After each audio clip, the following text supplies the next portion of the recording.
All right. In this Lenten season, this time of preparation for Easter, it is usually 40 days and 6 Sundays before we get into Easter. We are about halfway through Lent, and I look upon Lent as a time, like Advent, to prepare, to get ready for transformation. And very often while we're getting ready, we are in transition. We are in a state of change. And sometimes we don't like change. We find all kinds of interesting ways to resist change. So we've been talking about Lent and how we are going to navigate a time of transition. Some of you probably don't practice Lent, don't really have a want to, and think of it as something that's kind of, yeah.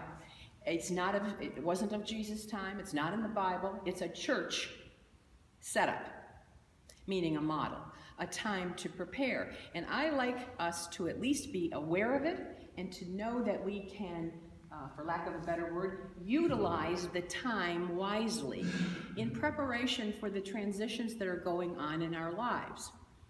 And for some of you, you may say, well, I don't think I have a lot of transitions going on in my life. And I would say, then what life are you living? I don't know any life that doesn't have change going on. Okay? Change is just part of life. And what you know you can take to the bank is change. And there's no pun or fun intended in that. I just want you to know this is something that you can utilize quite practically to help get through life's transitions, all of life's transitions. And we've talked, as I did one Sunday, about the, generally speaking, 3 avenues or areas of change. We have when a door closes, we have that time in the wilderness or the void, and then we have when the new door opens or the window opens, as we like to say. And so often we like to get from the door closing to the window without this time in the middle. And so I think of Lent specifically as a great time to experience, to understand the middle, the void, and to use it as a time to work diligently, to do spiritual work, to come up higher in consciousness. The talk title for today is Come Up Higher in Consciousness or Lay Low. It's your choice. Meaning, we have a choice as to how we experience life. You all know that. You can choose to see the blessing or not.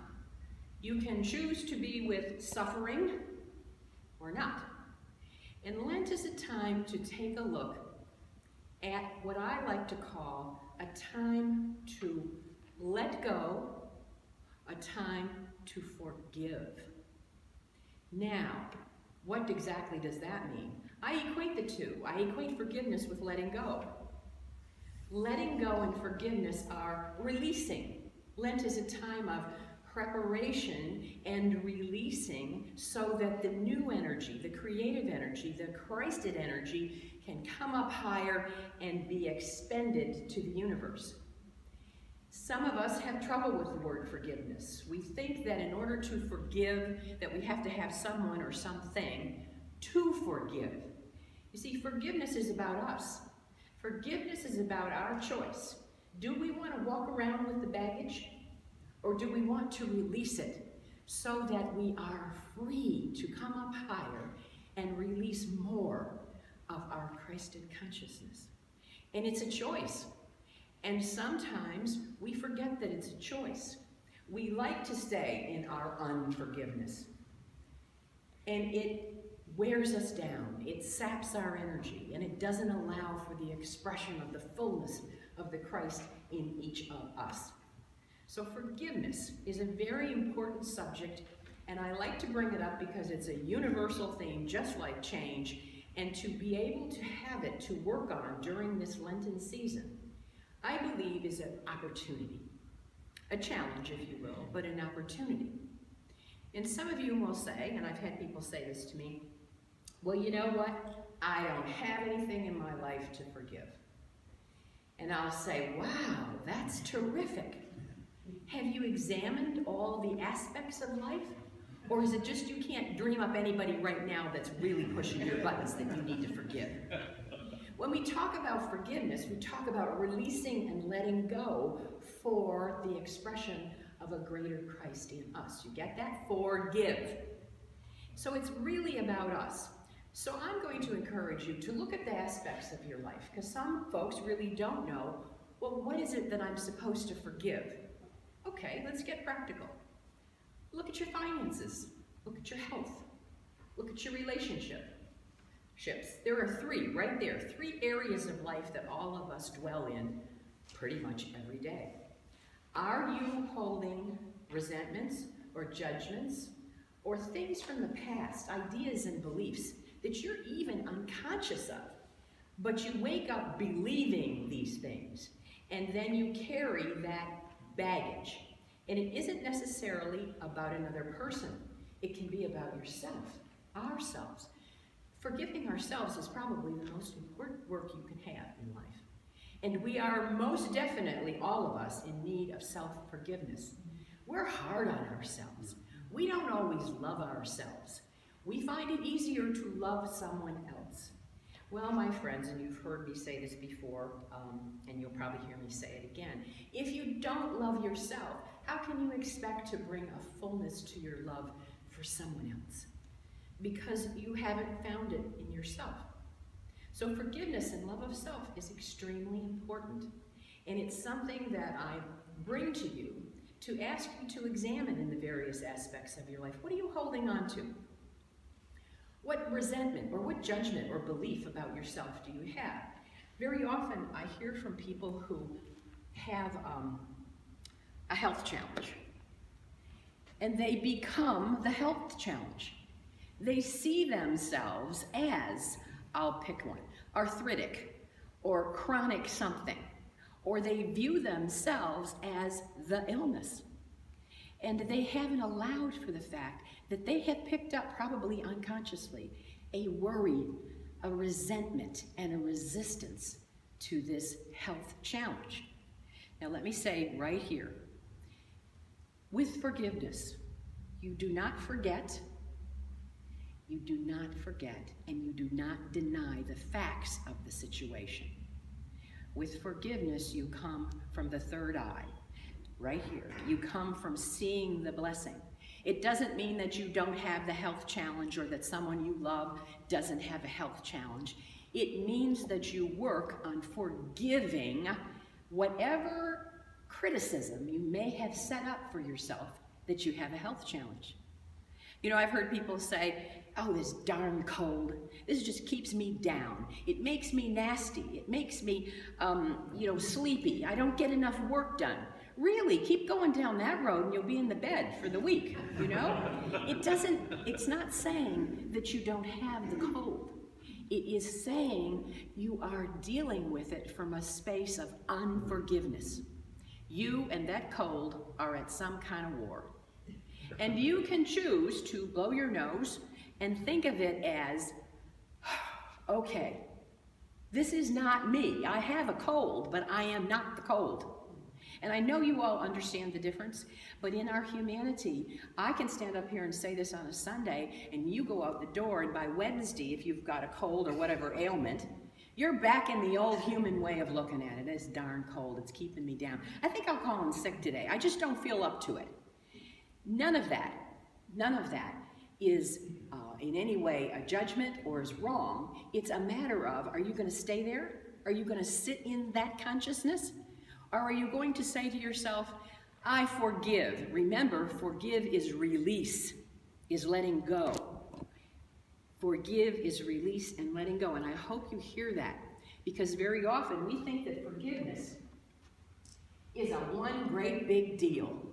You know, I've got somebody from 20 years ago in my life, and I think this Lent I'll forgive them. No, people, it's not a one-time event. Forgiveness is a way of life.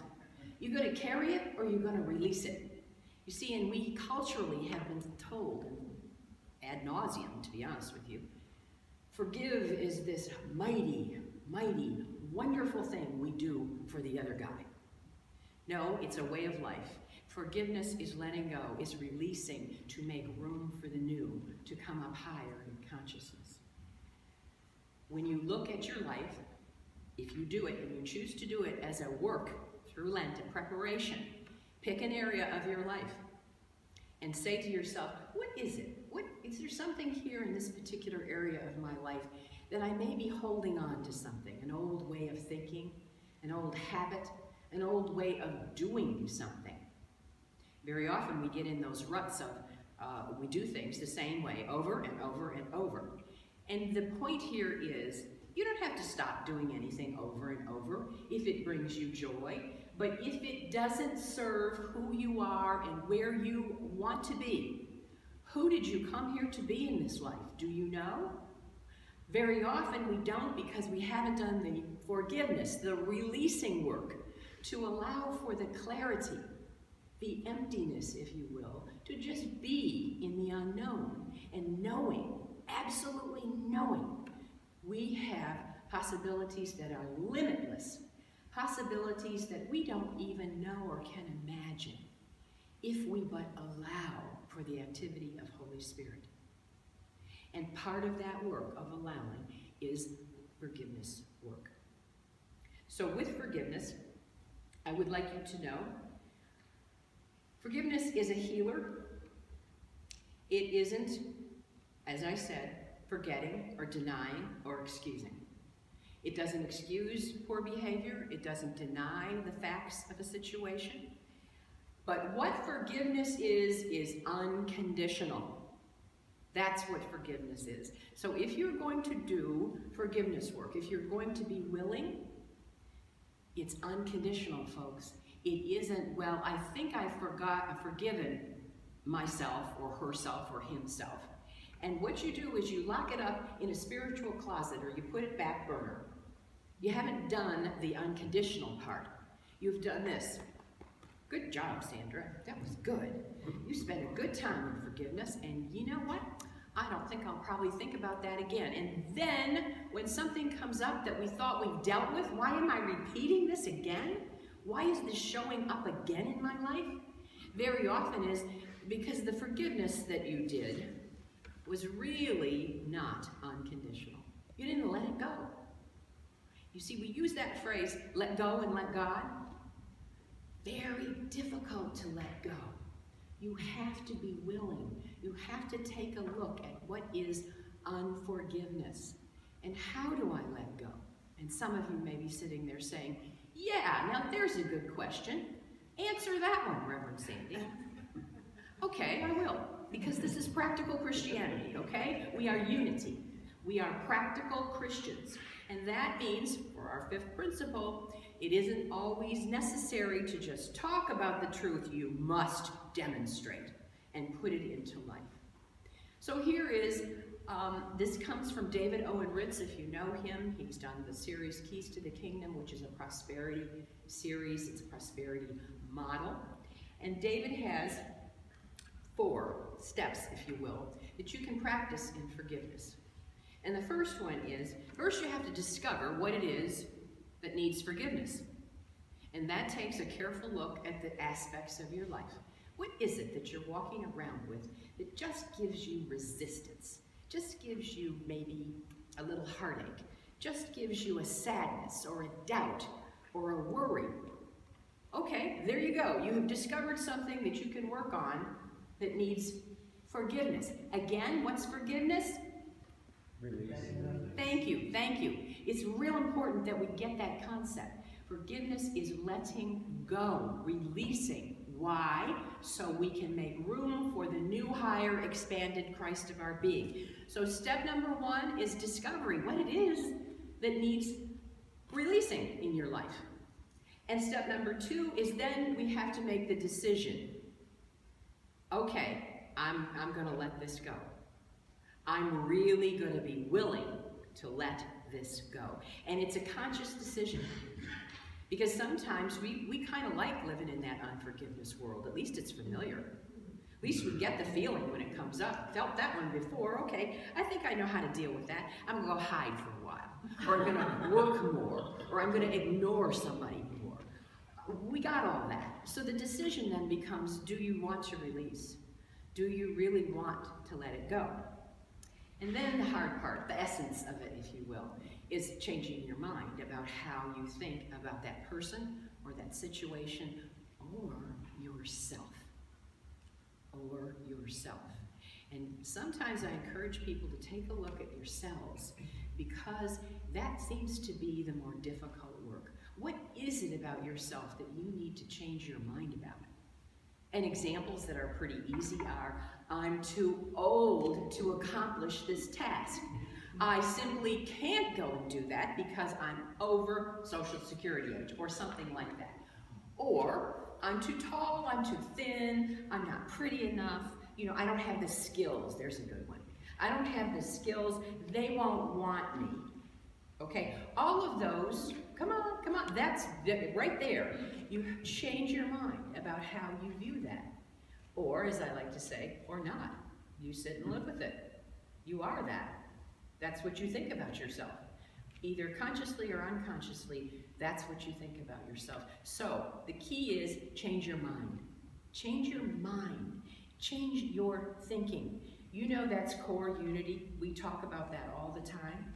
But I'm asking you to really take another very significant look at changing your mind about some aspect of yourself that you are holding that doesn't serve you. That doesn't serve you. Now, when we hold aspects of ourselves that serve us, well, there's no need for forgiveness, because those aspects are already serving us to expand our awareness and to come up higher. It's those things about ourselves that we hold in consciousness that do not serve. Those are the things I'm asking you to take a look at and change your mind, your thinking, to see it from a new way, from a new light. And for some of you who I can see are antsy already, okay, so what's number 4? I like this one. Number 4 is move on. Get over it. And I'm not being, yes, I am being flippant. I don't mean to be flippant, but when you move on, folks, move it, let it go. Be decisive in what it is that you're doing. Change your mind and then move on. You do not have to sit and tell yourself or anyone else, oh, I went through those 4 steps and it was grand, and then you just sit in step number 3. Well, I changed my mind about that. I no longer think that, okay, so move on. The moving on is the key, is the piece of it. Moving on means you're now willing, you're ready, willing, and able to have that expanded energy that brings us up higher, that serves our world in a magnificent way and serves our fellow man in a splendid way. So that's the key. That's it. Those are 4 recommendations of when you want to look at forgiveness, if you want to look at forgiveness. And something that I would like to remind you of is forgiveness, it can be very challenging, daunting work. Forgiveness being letting go and releasing. But my friends, you are never alone. And very often we forget that. We take it right out that door and we think, okay, now I have to do this, I have to do this. No, it is not I, but the Christ within that does the work. And I feel myself starting to shout, which is always my time to say, now zip it, Sandra. So we're at the end, and I say it to you because I mean it. There is a time and a place to just be and know that God walks with us all the time. We are never, ever alone. So while you may be putting your toe in the waters of dealing with forgiveness, know that God is with you in all things, in all manner. This is an opportunity, a marvelous opportunity, to expand your awareness of who you are, who you came here to be, and your relationship with the God of your being. God bless you. Amen.